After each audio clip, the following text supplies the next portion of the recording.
It started with a phone call. On the other end of the slightly crackly line was a delightful person who introduced herself as Erika. She was calling, she explained, from Tokyo, from a Japanese TV show. They'd been watching my stuff on YouTube and wanted to know if I'd be interested in flying out there to work on it. Yes, please. It was an annual show, a New Year's Day tradition. It had been running for years, 3 hours long, packed with some of Japan's biggest celebrities, and the format was simple. Each celebrity would show off a talent that the general public had no idea they possessed. Now, of course, in reality, these were not so much hidden talents as they were things that the participants worked desperately hard to learn in the weeks leading up to the show, and that was to be my role. The biggest star on the show wanted to do a tribute to his favourite act, but use one of my tricks as the finale. Cool. I told Erika that, yep, I was in. And then, just out of curiosity, I asked her who the celebrity I'd be working with was. I'm a bit of a nerd for Japanese culture, so there's a slim chance I might know who they are. She said, sure, it's a guy called Masaaki Sakai. And I giggled out loud, because I did know who that was. And if you're about my age and from the same part of the world that I am, well, then you know who that is too. It's this dude. On the mountain top, the funkiest monkey that ever popped. So, 2 days later, I found myself on a rather comfortable plane to Tokyo. The last time I'd been to Tokyo, I paid for the flight myself, so the in-flight entertainment consisted of, and I swear this is true, one episode of The Streets of San Francisco showing on a loop every 2 hours. This time, it was a little nicer. I was met at the airport by Erika, who would be my handler and translator for the duration of my stay. Rehearsals would begin tomorrow night, but for now, I was off to my hotel room to sleep off the jet lag. The next morning, after a typically Japanese-style, Western-style hotel breakfast buffet consisting of scrambled eggs on pancakes, hash browns, sauté potatoes, pasta, and a fruit salad with little cubes of peppermint jelly in it, it was time for my first day at work. We'd be working in a rehearsal studio inside the Fuji TV headquarters, which, as you can see, looks like a space station from a 1980s sci-fi show. The first couple of hours of the first day were filled with person after person arriving, being introduced to me, and then finding a place to sit. Runners, prop boys, massage therapists, caterers, producers, directors, studio bosses, all greeted into the room by a group Ohayou gozaimasu and the correct depth and duration of bow. And then Monkey himself, Mr. Sakai, arrived. He was wearing a Nike tracksuit, a Kangol cap back to front, wraparound sunglasses, a Burberry scarf and a trench coat. Not young, but he moved well, and once he took off the sunglasses you could see a face full of life, eyes absolutely brimming with glints. He sat down right in front of me, introduced himself, and immediately started asking me lots of questions about my life and my work. Most of it went through Erika's translation, but I slowly realised he could speak a little bit more English than he was letting on. I dropped in a little bit of my very limited Japanese here and there, and pretty soon we were getting on like a house on fire. And things only got better when we started discussing the act that he wanted to recreate. He fired up a video and a very familiar little old Italian clown spluttered onto the screen. "George Carl," I said. Mr. Sakai seemed stunned that I knew who this was. He said something in Japanese to Erika, and Erika said to me, he is Mr. Sakai's hero. And I said, me too. And me and Mr. Sakai grinned at each other because this was going to be fun. We spent the rest of the night getting to know each other, Mr. Sakai hypnotising me with his stories. Oh, I do love an old pro with stories. In the West, of course, he's known just for playing Monkey, but in Japan, he was a star before that and continues to be a star afterwards. He was in Japan's answer to the Beatles, the Spiders, had a really successful solo pop career. He's hosted dozens of big TV shows. He was even the title role in the Japanese version of Columbo. Halfway through the evening, one of his best friends arrived.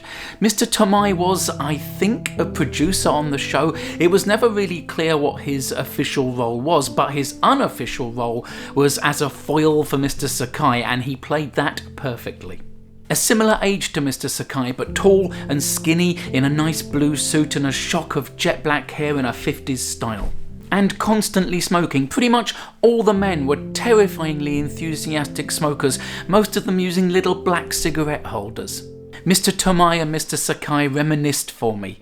They'd known each other for a very long time. They told me about their early days breaking into entertainment through Tokyo's little backstreet music and comedy clubs. And they told me about a cheap Tokyo diner called Jonathan's. They used to go there all the time because it was open 24 hours a day and you could get endless soda refills for 150 yen. Mr. Sakai joked that at 2 a.m. in a Jonathan's, all you'd find would be theatricals or tramps, and you wouldn't be able to tell which was which. And then they both broke down into giggles and coughing fits, and then more laughter and playful punching at each other, and I sat there across the table with a dumb grin on my face. They told me that they work together on this show every year, and every year they sit at this same table and have the exact same conversation. So these days they don't bother listening to what the other one is saying, and they just recite it like a script, and there they go again, laughing and coughing and punching each other. I of course immediately fell in love with these two wheezing, guffawing old showbiz geezers, and as we finished our first day of rehearsals I thought to myself, well, this might be something special. Over the next few weeks, my nights were spent teaching Mr. Sakai my tricks and George Carl's act, but my days were my own, and so into Tokyo I plunged. I went predictably nutso in Akihabara, the electric town part of Tokyo where all manner of gadgetry can be found. I rode the big wheel in Pallet Town, a big shopping centre where you can buy things like Nintendo controller business card cases, or boxes of chocolates with pictures of cats in military uniform on them, or strawberry flavoured blood bags, and I bought all of those things. I went to Korakuen Hall and I cheered at wrestling while drinking beer and eating delicious deep fried something. And on Sunday I went to Harajuku, where on the bridge next to the station all the cool kids come to peacock it up. I saw women in full-on bridal gowns sat on the floor taking selfies of each other while surrounded by hardcore goth gangs, retro punks, gothic lolitas, superheroes, people gleefully and freely mixing gender and cultural references to be whatever they felt like being that Sunday afternoon.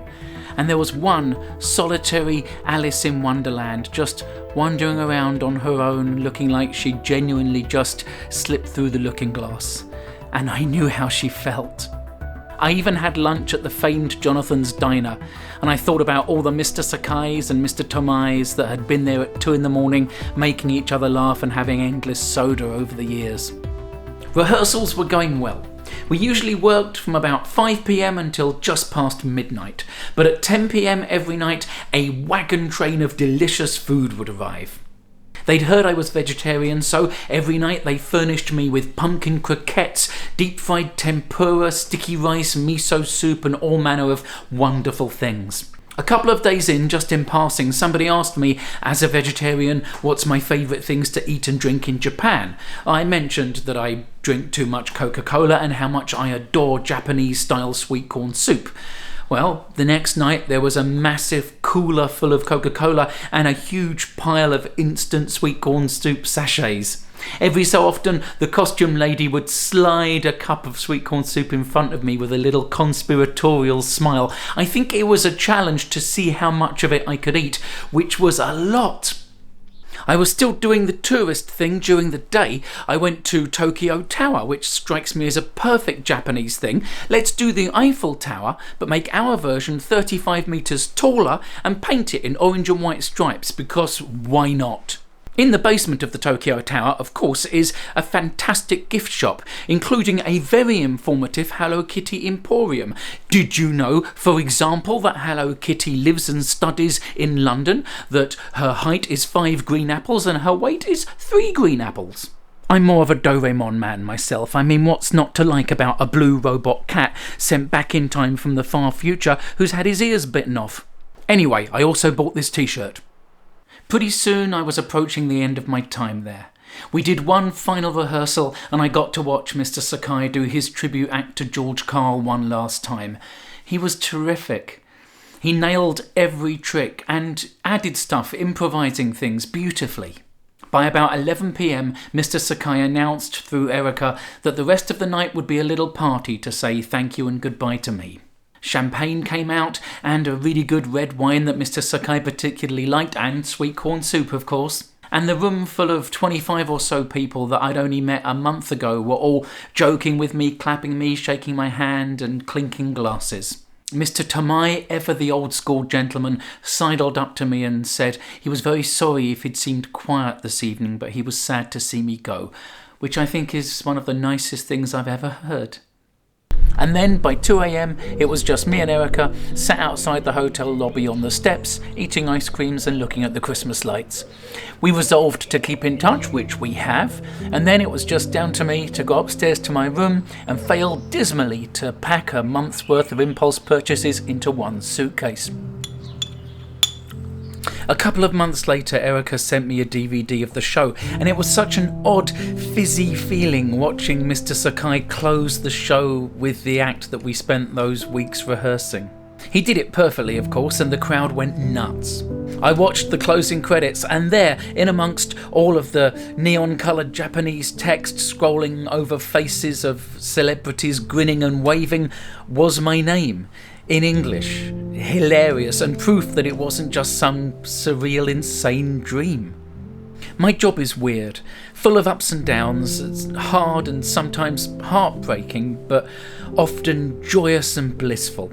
Since my time in Tokyo, I've had some great gigs, and I'm sure I'll have a lot more before I end up in the twilight home from the terminally vaudevillian. But honestly, I'm not sure how any gig could top my time hanging out with Mr. Sakai. Sometimes I get down, and when I do, I sit at my desk, I pick up the glass of Coke that will invariably be to my left, and I look underneath it at the monkey coaster that my wife bought me for Christmas the year I did that gig. For a few weeks, once, in Tokyo, I'll think to myself, me and that guy were friends. Thanks so much for watching, I hope you enjoyed that. If you did, please do click the like button, leave a comment and subscribe to this channel. Also, follow me on Twitter and Instagram and share this video with anybody that you think might enjoy it.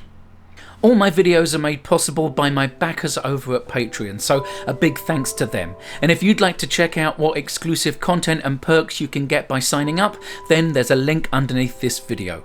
Thanks again for watching, I'll see you next time. Abayo!